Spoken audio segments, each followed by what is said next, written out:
随着时间越来越晚，强台樺加沙影响恒春半岛也越来越剧烈。香港游客就说，这是第一次感受到风力这么强的台风，也是第一次收到台风警报。同时，也因为台风影响，恒春转运站空无一人，客运司机也大叹人潮真的差很多。现场状况连线给记者欧玲玲。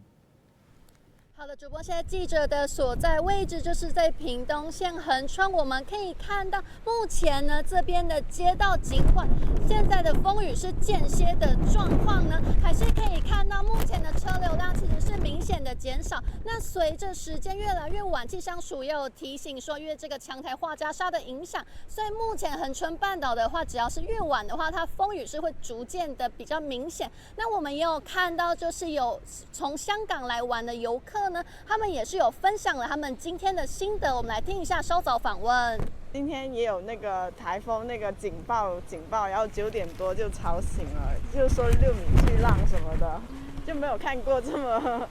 大的台风。这是无法避免的啊！啊，恁这班车咱是一定爱开的啊！尖山遐有较有落山风啦。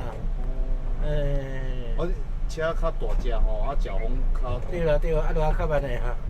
可以看到，现在记者身后的这一个恒春转运站，我们可以很明显的感受到，原本应该要有乘客在这边等车的这个候车亭呢，我们能看到目前是空无一人的状态。那其实呢，他们在这边也有贴出告示哦，就是在讲说，在23号因为受到这个樺加沙台风的影响，屏东县政府是宣布恒春停班停课的，所以垦丁街车跟支线是停驶的状况。那往屏东小港